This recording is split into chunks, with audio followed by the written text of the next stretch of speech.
Hello dear friends, one second welcome to Angel English Academy. મિત્રો કિશન રાઠોડ આપનું Angel English એકેડેમીમાં હાર્દિક સ્વાગત કરું છું. પેપર સોલ્યુશન રેવન્યુ તલાટી પ્રિલિમ્સ 2025, ડેટ છે 14/9/2025, 20 માર્કનું ઇંગ્લિશ અને સિરીઝ ડી છે. હવે જ્યારે હું આ પેપર સોલ્યુશન મિત્રો કરી રહ્યો છું એ સમયે OMR શીટ ઓલરેડી આવી ગઈ છે અને સરકારે 10/9 પાછી 14/10 પરીક્ષા લેવાની તારીખ પણ જાહેર કરી દીધી છે. જોઈએ હવે શું થાય છે. એટલે કે ટાઈમ બહુ ઓછો છે. હજુ કોણ પાસ, કેટલા ના પાસ, કેટલાને મેરિટમાં આવશે કે વગેરે એવી કોઈ માહિતી હજુ મળી નથી. ત્યાં સુધીમાં આટલું છે. એટલે કદાચ બીજા જ દિવસે જો OMR સીટ આપી દીધી હોય, આટલું બધું ફાસ્ટ ચાલતું હોય, એનો અર્થ એવો છે કે આવતી 14 તારીખે એટલે કે 14/10 કદાચ પરીક્ષા લેવાય જાય. આપણે ઇંગ્લિશનું સોલ્યુશન જોઈ લઈએ. ચાલો, ક્વેશ્ચન નંબર 1. અરે ભાઈ ઝડપ રાખ. હા, ખાલી ગયા copies of documents are still to be submitted. ઘણા પેપર સોલ્યુશન્સ આપ્યા છે આઈ થિંક, તો એમાં કયો જવાબ છે એ બહુ આઈડિયા નથી, પરંતુ પ્રશ્ન એટલો બધો ટફ નથી. આપણે આ પેપર સોલ્યુશનમાં સાથે સાથે એ જોતા જવાના છે કે કયા પેપર કયો ક્વેશ્ચન કયા ટોપિકનો છે, ઇઝી છે, મીડિયમ છે કે હાઈ લેવલનો છે. આ ક્વેશ્ચન છે એ મીડિયમ ટુ ઇઝી ગણાય, હાઈ લેવલનો પ્રશ્ન ન ગણાય. કારણ કે અહીંયા તમે જો કોપી જ બહુવચન છે તો બહુવચનની આગળ મચ અને લિટલ ન લાગે. આ નિયમો જગ જૂના થઈ ગયા. હવે તમારે હજુ જો આમાં ભૂલો પડતી હોય તો થોડુંક વધારે ડીપમાં જવાની જરૂર છે. એટલે કે મચ અને લિટલ ના આવે. હવે ફ્યુ, અ ફ્યુ અને ફ્યુ બેમાંથી કોઈ એક આવવો જોઈએ, કારણ કે એ બહુવચન સંખ્યા માટે વપરાતો શબ્દ છે. સંખ્યા માટે કયા બે? ફ્યુ અને અ ફ્યુ. મચ અને લિટલ છે એ જથ્થા માટે વપરાય. આટલું ક્લિયર થઈ ગયું. હવે સર કયું આવશે, ફ્યુ કે અ ફ્યુ? જો વાક્ય વાંચો તો અહીંયા એક શબ્દ છે સ્ટીલ. તમને ઘણી વખત એવું થાય કે સર આમાં એ અમને કેમ ખબર પડે કે સ્ટીલ ને એવું બધું કેટલું યાદ રાખવાનું? હું તમને એની બીજી એક સરસ મજાની કી આપી દઉં. આખા વાક્યમાં ક્યાંય એવું ઉલ્લેખ, એવું વર્ણન કરેલું હોય, એવો ઉલ્લેખ ક્યાંક હોય કે સંખ્યા છે ને એ 0 અથવા નહીવત જેવી છે, તો જ તમારા ખાલી ફ્યુ લગાડવાનું. નહીતર હંમેશા શું લગાડીને આવવાનું? આ ફ્યુ જ લગાડીને આવવાનું. આ એની શોર્ટકટ. કે હવે ઓકે, હવે કઈ જરૂર નથી, ધેર ઇઝ ખાલી જગ્યા hope of his survival, doctor has given એને granted permission now to go at home. ઘરે જવાનું છે, ટુ સર્વ કે સેવા કરવાની છે, મંજૂરી આપી દીધી છે, રજા આપી દીધી છે, રિલીઝ કરી દીધા છે, તો બચવાની અપેક્ષા કેટલી હોય? લિટલ. એમ સંખ્યા જ્યારે, દાખલા તરીકે I have never gone to Japan, I know ખાલી જગ્યા સિટીઝ ધેર, તો એમાં ફ્યુ આવે. કારણ કે હું ક્યારેય જાપાન ગયો નથી, તો આપણને કેટલા શહેરોની ખબર હોય? ન હોય. નહીવત 0 એટલે ફ્યુ. સ્ટીલ હજુ પણ ડોક્યુમેન્ટ્સની અમુક કોપી છે એ સબમિટ કરવાની છે, સબમિટ કરવાની બાકી છે. તો એ અર્થ કેવો હોય? પોઝિટિવ, હકારાત્મક હોય. હકારાત્મક. અને હકારાત્મક હોવાથી એમાં આવશે અ ફ્યુ. ઓકે, ચાલો એનો સ્ક્રીનશોટ લઈ લઈએ અને નેક્સ્ટ ક્વેશ્ચનમાં જતા રહીએ. Do you know the reason ખાલી જગ્યા હી ઇઝ એબ્સન્ટ છે. મિત્રો આ પરીક્ષા, હા એ ભૂલાઈ ગયું મને, આ છે એ જીએસએસબી હેડ ક્લર્ક, ટૂંકમાં જીએસએસબી ની તે હેડ ક્લર્કની 2022ની પરીક્ષામાં પૂછાયેલો છે. અને આ સિવાય ક્યાં પૂછાયેલો છે? આપણે એપ્લિકેશનમાં પણ છે. 2013માં પણ કોઈક એક્ઝામમાં પૂછાયેલો છે. એક બીજી વાત, જો તમે પીવાયક્યુ સોલ્વ કરવાનું ચાલુ કરો, માત્ર ગુજરાત ગવર્મેન્ટના નહીં, હવે સેન્ટ્રલ ગવર્મેન્ટના અન્ય જગ્યાએ પૂછાયેલા, બરાબર, નેટ ઉપર આ જેટલા પ્રશ્નો છે ને બધા અવેલેબલ છે.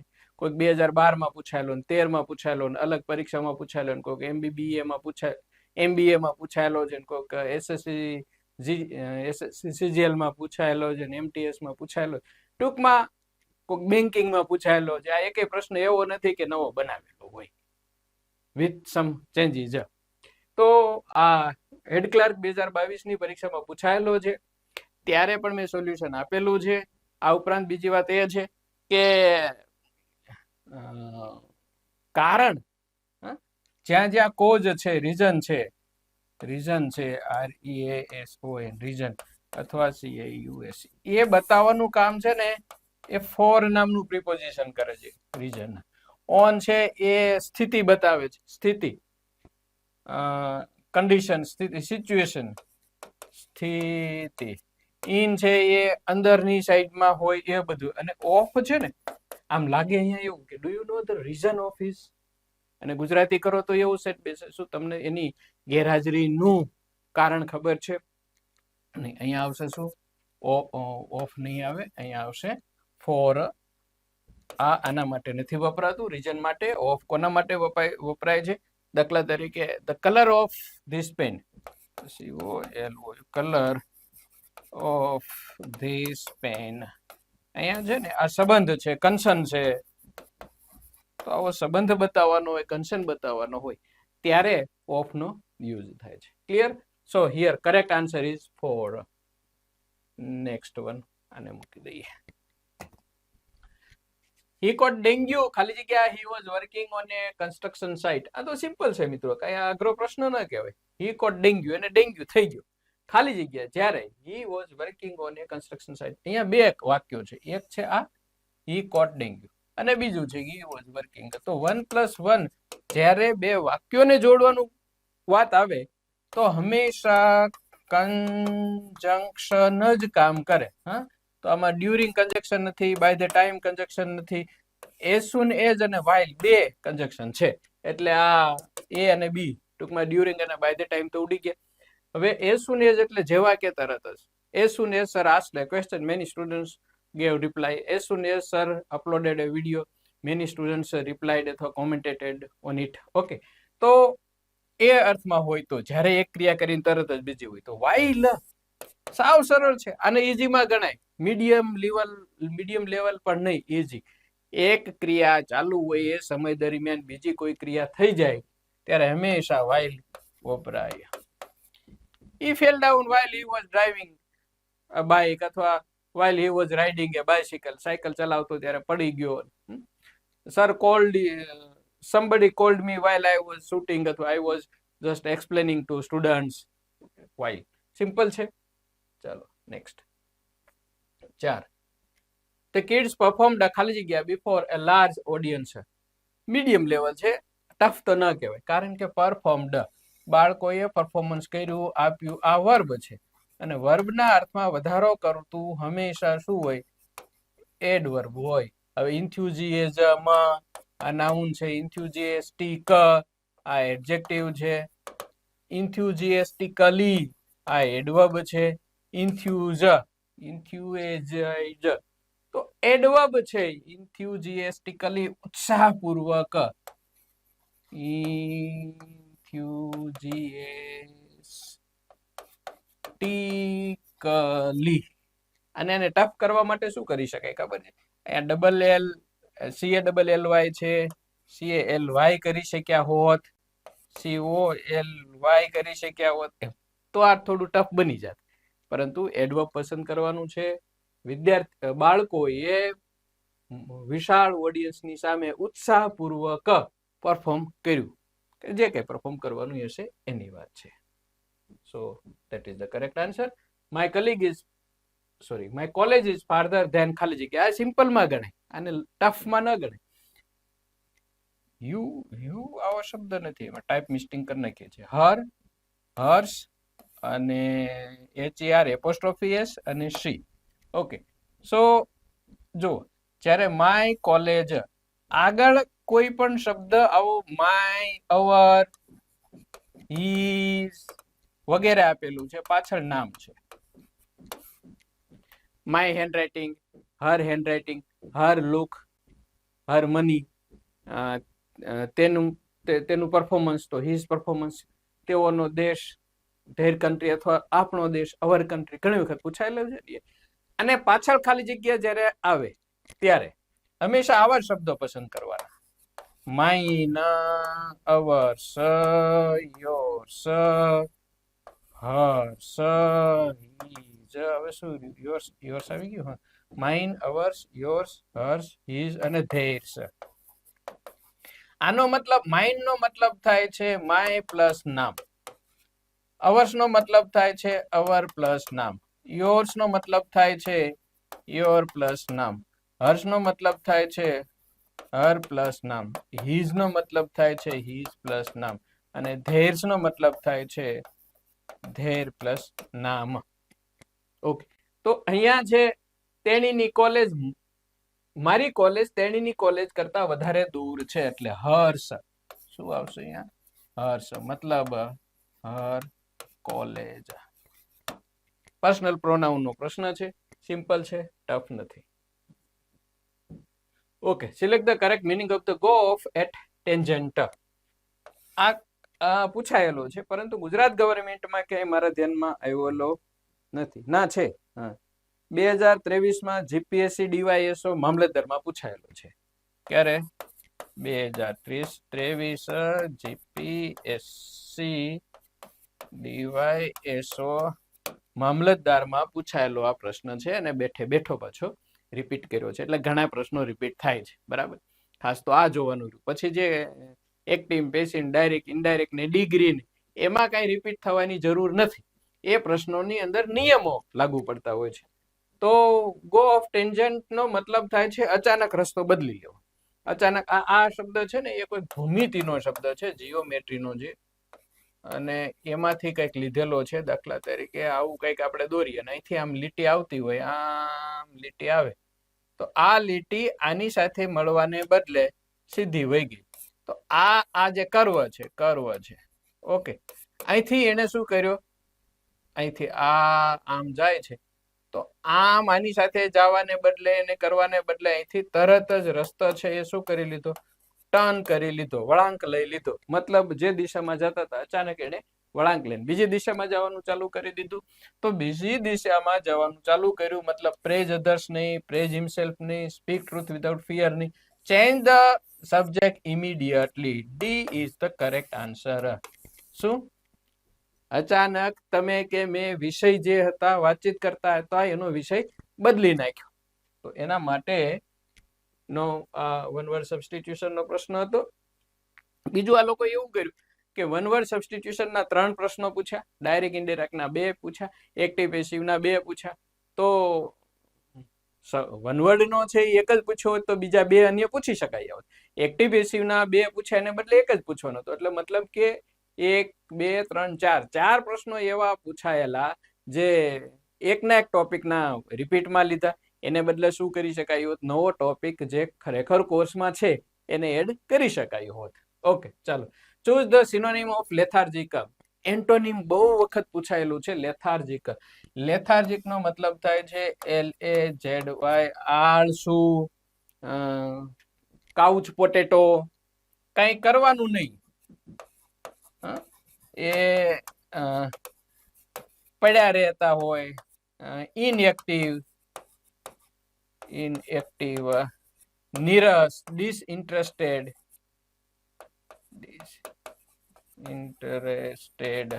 આ ટાઈપ. હવે એનો સમાનાર્થી લેવાનો છે. કરેજિયસ, હિંમતવાન, બ્રેવ, એનિમેટેડ. એનિમેટેડ એટલે તો ખ્યાલ છે આપણે, તમે એનિમેશન વાળા મૂવી જોવો છો, એ નાઉન ઉપરથી બનેલો શબ્દ છે એનિમેટ. એનિમેટ નો મતલબ છે ટુ ગીવ લાઈફ, જિંદગી આપવી. અને એનિમેટેડ એટલે જેને જિંદગી અપાયેલી હોય, સજીવન કરેલા હોય. તો સજીવન કરેલા હોય તો અતિશય વિગરસ હોય, મતલબ ઉત્સાહી હોય, જીવંત હોય. તો ટાયર્ડ એટલે કે થાકેલા, નીરસ. તો હિયર સિનોનિમ્સ પૂછ્યો છે, તો લેથાર્જિક નો સિનોનિમ થશે ટાયર્ડ. સિમ્પલ છે, અર્થ આવડતા હોય એટલે આવડે એવું છે. Choose the correct antonym of adorable. જો એડોરેબલ નો અર્થ આવડતો હોય, આ અગાઉ ક્યાંક ને ક્યાંક પૂછાયેલું તો છે. એડોરેબલ એટલે સુંદર, લવેબલ અથવા તો લવલી, બ્યુટીફુલ જેવો અર્થ થાય. સુંદર, બ્યુટીફુલ. હવે એનું એન્ટોનિમ ગોર્જિયસ એટલે ભવ્ય, સરસ, સુંદર. હેટફુલ તો ધિક્કારને પાત્ર. એંગેજિંગ રોકાયેલું. જો કે એને અને સમાનાર્થી વિરોધાર્થીમાં ક્યાંય મિનિંગ નથી આવતો એનો. ચાર્મિંગ, સુંદર. તો એડોરેબલ નો જો સમાનાર્થી લેવા જઈએ તો એ અને ડી છે. વિરોધી લેવા જઈએ તો હેટફુલ, અધિકારને પાત્ર. ઓલું સુંદર છે, આ સુંદર ન હોય તેવું. ચાલો ઈ. choose the correct one word substitution of a small shelter for a dog. The place where dogs are kept, the place where dogs live. કૂતરાઓ રહે છે, કૂતરાઓને રાખવાની જગ્યા. જેમ કે the place where wild animals live, den, ગુફા. તો એમ કૂતરા માટે રાખવાની, કૂતરાઓને રાખવાની જગ્યા તો કેટલી વખત પૂછાયેલું છે. કેનલ, KENNEL, કૂતરા ઘર કહેવાય એને. કેનલ એટલે તો પેલી નહેર, નહેર. લેજ, લેજ એટલે આમ તો થાય આમ કિનારી કોઈ જગ્યાની, એ જ. શેલ્ફ એટલે અભેરાય. So here the correct answer is B, kennel. Simple છે આ પણ મિત્રો. 10. Okay. Choose the correct one word. જો આ 2 વખત પૂછ્યું એટલે સેમ નહીં, પરંતુ વન વર્ડ વાળા 2 વખત આવ્યો. Of one word who feeds on a human flash, જે માનવ ફ્લેશ એટલે માંસ ખાય છે, એ માનવ ભક્ષી, માંસાહારી વગેરે. તો એના માટે પણ આ કેટલી વખત પૂછાયેલો પ્રશ્ન છે મિત્રો. કેનિબાલ, એનિબાલ, માનવ ભક્ષી. રિપીટ થયેલો પ્રશ્ન છે. બાકીના જે છે બોહેમિયમ, એસ્થેટિક અને એસ્થેટિક. બોહેમિયાના એટલે એક આઈ થિંક કે યુરોપનો કોઈ એક એરિયા છે, બોહેમિયા નામનો એરિયા. અને તમને ખ્યાલ હોય, અત્યારે પણ જોતા હોય તો, જે લોકો કવિઓ છે, ગીતકાર છે, સંગીતકાર છે, લેખકો છે, પછી ટૂંકમાં કલાકાર જે હોય ને, આર્ટિસ્ટ, એનો લુક કેવો હોય, કલાકારોનો લુક કેવો હોય. આ જભા પહેરા હોય, મોટા મોટા વાળ હોય, વિચિત્ર વિચિત્ર ચિત્ર વિચિત્ર હોય, સ્ટ્રેન્જ હોય, સ્ટ્રેન્જ લુક હોય એનો. તો એવા જે સ્ટ્રેન્જ લુક વાળા કલાકારો હોય એના માટે વપરાતો શબ્દ છે બોહેમિયાના. એસ્થેટિક આ પૂછાયેલો ઘણી વખત. એ કોના માટે? જે ધ પર્સન હુ lives અથવા leads an austere life, એટલે કે તપસ્વી જેને કહેવાય આપણે, તપસ્વી, જે બધું ત્યાગી દે, જેને આ દુન્વયી જે આનંદ ભોગ વિલાસ છે એમાં કઈ રસ નથી, એવો વ્યક્તિ. અને એસ્થેટિક એટલે ધ હાઈએસ્ટ પ્લેઝર. શું? Highest, PLEASU, pleasure. એટલે કે એવું કહી શકાય કે જેને પરમાનંદ કહીએ છે, aesthetic pleasure. So here the correct answer is cannibal. D is the correct answer. Okay, chalo. Next one, 11. We should be well aware of the ખાલી જગ્યા present threat of natural disaster. બનીને હમણાં ઘટના બને છે બધાય, જે કુદરતી ડિઝાસ્ટર છે, આફતો, જે વરસાદને કારણે છે, બીજી પૂરને કારણે છે, પવનને કારણે છે, ધરતીકંપને કારણે. આપણે આ બધી સર્વત્ર ફેલાયેલી આફતોથી પરિચિત હોવા કે રહેવા જોઈએ. એમાં કઈ કરી શકાતું નથી. આમ તો ખરેખર કુદરતી આફત નથી, માનવે કરેલી ભૂલનું પરિણામ છે. તો એના માટે કયો શબ્દ પ્રીફિક્સ લગાડવાનો છે? પ્રીફિક્સ એટલે આગળ લાગે તે. તો omni present, D present, an present, app present. જો તમે એવો શબ્દ મૂક્યો હોત તો કદાચ આવડી જાત. ઓમની પ્રેઝન્ટ, ઓમની એટલે સર્વત્ર, બધી જગ્યાએ જ્યાં ફેલાયેલું હોય એ. બરાબર. ડી ક્યાં લાગે? કમ્પોઝ, ડીકમ્પોઝ, એમ. એક્ટિવ તો de active, activate, de activate. En ક્યાં લાગે? કરેજ તો એનકરેજ વગેરે. એપ ક્યાં લાગે? પોઈન્ટ તો એપોઈન્ટ વગેરે. ઓકે, ચાલો. So next 12. I had ખાલી જગ્યા there for some time before getting up. Lied, lie, led અને lain. આવો પ્રશ્ન મિત્રો, શબ્દો અલગ પણ સેમ કન્સેપ્ટ વાળો મને ખ્યાલ છે ત્યાં સુધી ક્યાંક ટેટ ટાટ કા 2014 માં અને કા 16 માં ક્યાંક પૂછાયેલો છે. અને એ સમયે મેં આનું સોલ્યુશન આપેલું, ખાસ સમજાવેલું. ફરીથી આપણે જોઈ લઈએ. આનો કન્સેપ્ટ સમજવા માટે પેલા આ સમજવું પડે કે પેલા આ બે શબ્દોને જોઈ લો. LI લાઈ. હવે લાઈના બે અર્થ છે. એક છે જૂઠું બોલવું, લાઈ લાઈ. અને બીજો અર્થ એનો છે લાઈ એટલે આમ આડા પડવું. ઓઠીકણ દઈન કે વગેરે કોઈ જગ્યાએ આડા પડવું, આડા પડવું, આડા પડવું વગેરે. હવે જ્યારે જૂઠું બોલવું લઈએ તો એનું ભૂતકાળ અને ભૂતકૃદંતનું રૂપ થાય છે લાઈડ લાઈડ. અને લાઈ ઉપરથી એનો નાઉન બને છે લાયર, જૂઠા બોલો, યુ આર લાયર વગેરે એમ. અને જો આડા પડવું કોઈક જગ્યાએ આરામ કરવો, રેસ્ટ કરવાના અર્થમાં, ટૂંકમાં રેસ્ટ કરવાના અર્થમાં, તો એનું ભૂતકાળ થાય છે લે અને ભૂતકૃદંત થાય છે લેઈન, LAIN. ખ્યાલ આવે છે? લેઈન.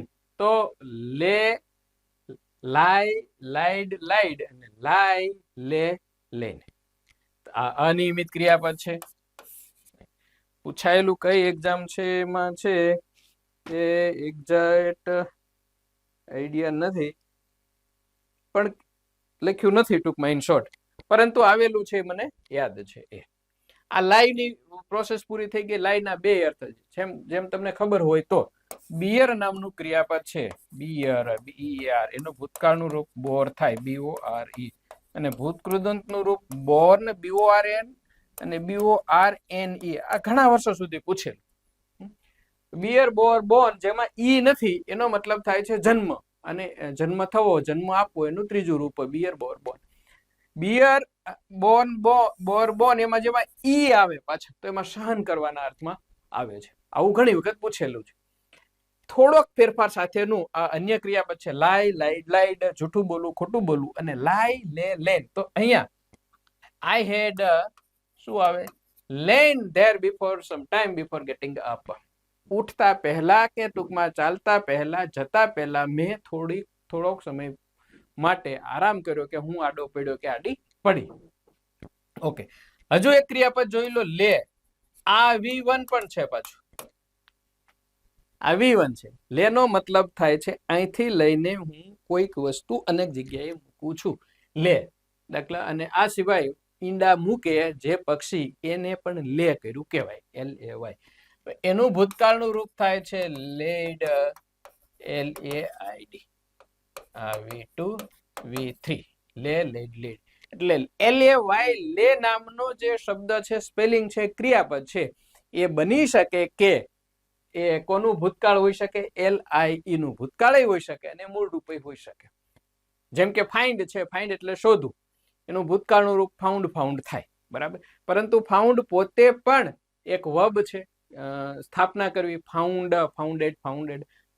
This institution was founded, established, એટલે કોઈ જગ્યાએ, અથવા ફાઉન્ડેડ શોધ્યું નહીં, ફાઉન્ડ, સ્થાપના કરવીના અર્થમાં. Okay, so remember it. So here lane is the correct answer. 13. People who ખાલી જગ્યા items made of plastic and paper, ખાલી જગ્યા the world's resources. આ કદાચ બની શકે કે વિદ્યાર્થીઓને ટફ લાગ્યો હોય. આમ જોવા જાવ તો સહેલું હતું. ડોન્ટ એટલે વર્તમાન, અને આર એ પણ વર્તમાન, આરન્ટ અહીંયા વર્તમાન, અને વેસ્ટેડ ભૂતકાળ, એટલે સેટ ન થાય, વર્તમાન સાથે ભૂતકાળ ના હોય. હેવન્ટ વર્તમાન, વેસ્ટેડ ભૂતકાળ. કારણ કે પીપલ હુ ખાલી જગ્યા items made of plastic and paper, ખાલી જગ્યા હેવન્ટ એ વર્તમાન, એટલે ચાલુ પૂર્ણ વર્તમાન છે. વેર, વેસ્ટિંગ એ ભૂતકાળ છે. એટલે બી અને BC, ટૂંકમાં આ જે પ્રશ્ન છે એમાં BCD એના કાળ છે મિસમેચ થાય છે, સેટ થતા નથી. તો ડોન્ટ રિસાયકલ અને આર વેસ્ટિંગ. બીજી વાત તો એ છે કે આમ જોવા જાવ તો કઈ અગાઉના વર્ષોની બની ગયેલી ઘટનાની તો વાત છે નહીં, અત્યારની જ વાત છે. તો પીપલ હુ, એવા લોકો કે ડોન્ટ રિસીવાય જને દે એવા લોકો કે recycle items made of plastic and paper, જે લોકો પ્લાસ્ટિક અને કાગળમાંથી બનેલી વસ્તુને રીસાયકલ કરતા નથી એ શું કરી રહ્યા છે? Are wasting the world's resources, કુદરતના રિસોર્સિસ છે એનો એ વેસ્ટ કરી રહ્યા છે, બગાડી રહ્યા છે. So this is the correct answer. ચાલો નેક્સ્ટ 14. ખાલી જગ્યા I to see you tomorrow but I know now I find I can't. આ ખાલી જગ્યા આઈ થિંક ટેન્સની જ છે, પણ વિદ્યાર્થીઓને ટફ અથવા ટફર લાગી શકે, કારણ કે અહીંયા સી યુ ટુમોરો જોઈ અને તરત જ વિદ્યાર્થીઓએ શું લખવા પ્રેરાયા હોય? વેલકમ. જો અહીંયા ખાલી જગ્યા આમ પૂરું થઈ જતું હોત, આઈ ખાલી જગ્યા ટુ સી યુ ટુમોરો, તો I will come to see you tomorrow, આ જવાબ આવત. અહીંયા પૂર્ણ વિરામ હોત તો શું આવત? વિલ કમ આવત. પરંતુ એમ નથી, હજુ આગળ કઈક કીધું છે. આગળ શું કીધું છે? કે but now I find I can't, પણ હવે મને એમ લાગે છે કે હું આવી શકીશ નહીં. એટલે અર્થ એવો થઈ ગયો. હવે આપણે કહેતા હોય ને, પ્લાનિંગ કર્યું હોય, નક્કી કરેલું હોય, ગઈકાલે આપણે નક્કી કર્યું આપણે કાલે 10 વાગે XYZ જગ્યાએ ભેગા થવાના છે. આવતીકાલે કેટલા વાગે? 10 વાગે ક્યાં? એન્જલમાં ભેગા થવાના છે. સર હું તમને કાલે 10 વાગે એન્જલમાં મળવા આવવાનો છું. આ નક્કી થઈ ગયું 10 વાગે. વળી સાંજે ફોન આવ્યો ભાઈનો કે સર, હા બોલ ભાઈ, હું તમને આવતી કાલે મળવા આવવાનો હતો. હું આવતીકાલે તમને મળવા આવવાનો હતો, પણ હવે મારે કામ આવી ગયું છે, એટલે હવે હું આવી શકીશ નહીં. તો આવતીકાલે મળવા આવવાનો હતો, ભૂતકાળની વાત થઈ જાય છે અહીંયા, એટલે શું લખવું પડશે? Was coming. હજુ આનાથી બેટર ઓપ્શન આપું તમને, was to come. Perfect option શું છે? વોઝ ટુ કમ, આવવાનો હતો કે આવવાની હતી. તો આ ખાલી જગ્યામાં જવાબ આવશે વોઝ કમિંગ. ઓપ્શન નથી, નહીતર વોઝ ટુ કમ એ પરફેક્ટ હોત. હા, એક સારી વાત છે કે કોઈ પેલી ભૂલો નથી, કે એમ પ્રિન્ટ મિસ્ટેક કે વગેરે કે કોમ્પ્લિકેશન નથી આપ્યું. ઓકે, હવે ચાલુ થાય છે એક્ટિવ પેસિવ અને ડાયરેક્ટ ઇનડાયરેક્ટ ને વગેરે. Change the voice. અહીંયા તમારે ધ્યાન શું રાખવાનું હતું આપણે આખું સમજીએ. હેઝ ઓલરેડી ડિક્લેર્ડ, બરાબર. તો હેઝ છે, તો હેઝ નું કાં હેઝ રહેતું હોય અને કાં હેવ થતું હોય એવું જો. અહીંયા હેઝ છે, હેડ વાળું ન થાય, વેર ન થાય, આમાં હેવ છે. કર્તા કોણ છે? સોરી, કર્મ કોણ છે? all the details of investigation. તો ડિટેલ્સ આ કર્મ છે. ઇન્વેસ્ટિગેશન ની બધી વિગતો છે, કર્મ છે, એ બહુવચન છે. ડિટેલ્સ સાથે હેવ આવે તો હેવ વાળી જે ખાલી જગ્યા સાચી. all the details of investigation have already been declared by the department. મેં હજુ કે તમને એક્ટિવ પેસિવ ભણાવ્યું જ નથી, અહીંયા આમાં સમજાવ્યું જ નથી, માત્ર એક ટીક આપીને તમને ટ્રીક આપીને કહી દીધું કે આ જવાબ આવે. હવે જે all the details of investigation આગળ આવશે એ મુજબ હેવ ઓલરેડી બીન અને ડિક્લેર્ડ લાગશે, કારણ કે પૂર્ણ વર્તમાન છે, જેનું પેસિવ થાય છે બીન લગાડીને. all the details.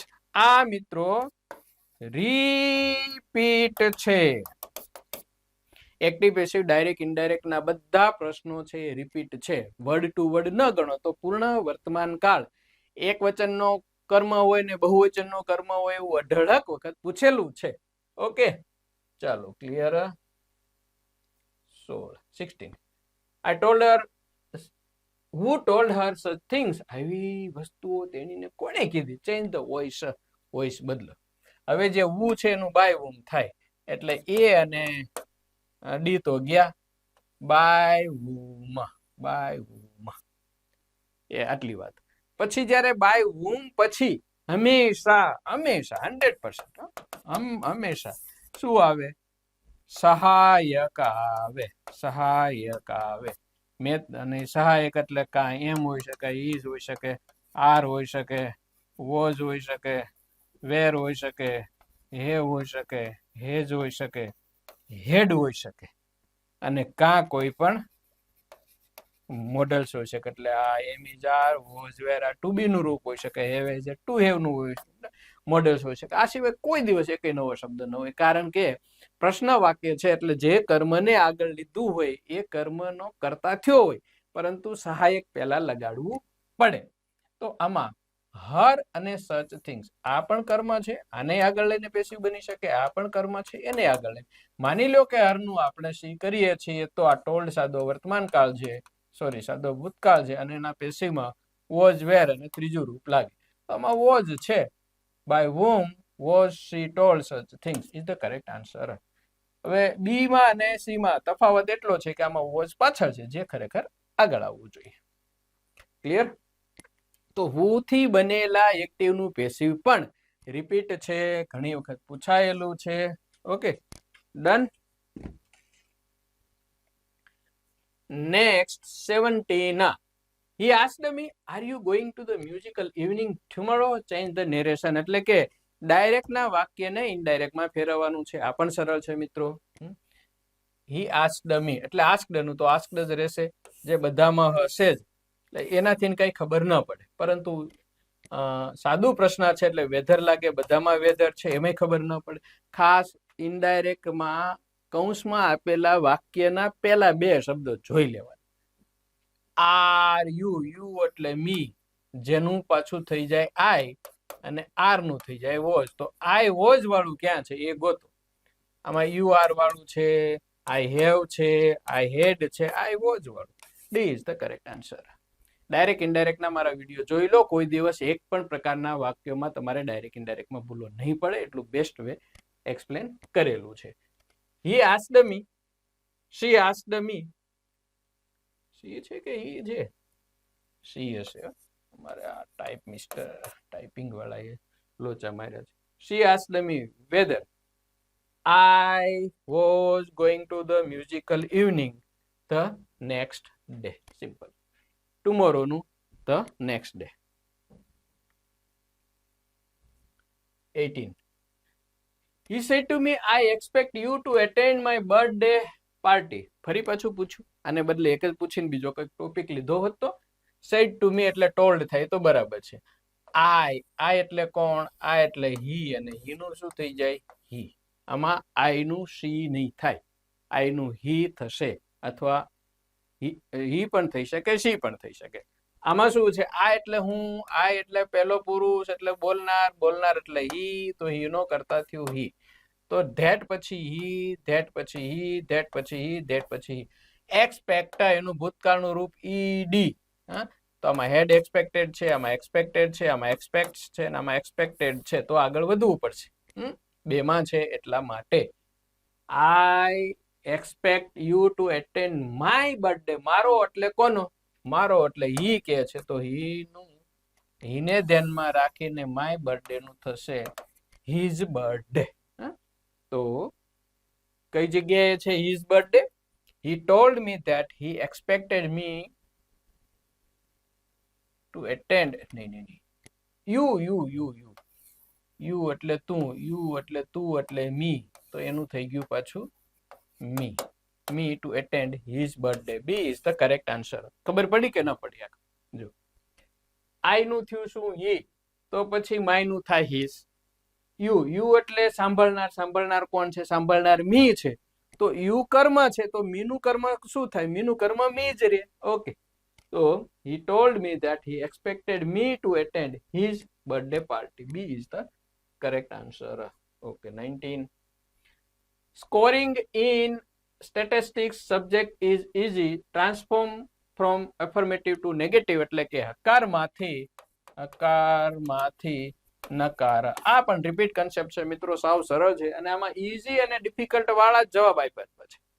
મેં ઈઝી ના કેટલા એક્ઝામ્પલ્સ થી સમજાવેલું છે કે દાખલા તરીકે ધીસ ક્વેશ્ચન ઇઝ ઈઝી. એનું નકાર કરવું હોય તો this question is not difficult. આ પ્રશ્ન સહેલો છે, મતલબ આ પ્રશ્ન અઘરો નથી. આટલું સિમ્પલ હોય છે. તો નોટ લગાડ્યું, નોટ અને ડિફિકલ્ટ, મતલબ નકાર કરવા માટે કરવાનું શું, કા નો હોય, કા નોટ હોય, નન હોય, નથિંગ હોય, આવા બધા શબ્દો, અને એક વિરોધી લગાડવાનો એટલે થઈ ગયું. English is easy, English is not difficult, simple. તો scoring in statistics is not difficult. Statistics એટલે આંકડા શાસ્ત્રની અંદર સ્કોરિંગ કરવું એ અઘરું નથી. અને 20, he purchased a ખાલી જગ્યા LCD television. LCD, LCD, L સ્વરથી ઉચ્ચાર, સ્વરથી તો એન લાગે. બહુ સરળ હતો આમાં, તો સાવ સિમ્પલ પ્રશ્ન હતો મિત્રો. તો આ છે રેવન્યુ તલાટીનું સુપર ડુપર પેપર સોલ્યુશન. એપ્લિકેશનમાં એન્જલ ઇંગ્લિશ એપમાં આવશે, એના પ્રશ્નો અપલોડ થઈ જશે. એક પ્રશ્ન કઈ કન્ફ્યુઝિંગ વાળો નથી, રદ કરવો પડે એવો એક પણ જવાબ નથી. ફરક એટલો જ, અને પાછા બધા લેવલના છે. 5-6 પ્રશ્નો તો એવા છે કે સાવ ઈઝી હતા, થોડાક મીડિયમ લેવલના છે, થોડાક 2-3 છે એ હાઈ લેવલના છે. ફરક એટલો છે ખાલી કે 3 ટોપિકને રિપીટ, એકને એક પ્રશ્ન એકને એક ટોપિકના વધારે વખત પૂછ્યા, બસ. આ સિવાય કાંઈ નહીં. 1 વર્ડના છે 3 પૂછ્યા, એની જગ્યાએ 1 પૂછ્યા હોત તો 2 બીજા ટોપિક લઈ શકાય. ડાયરેક્ટ ઇનડાયરેક્ટના 2 પૂછ્યા, 1 પૂછ્યો તો અન્ય ટોપિક ઇન્ક્લુડ કરી શકાય. એક્ટિવ પેસિવના 2 પૂછ્યા, 1 પૂછ્યો તો બીજો ટોપિક ઇન્ક્લુડ કરી શકાય. બાકી એવરેજ ઓકે છે paper. Thanks, have a good day. જય હિન્દ, જય ભારત.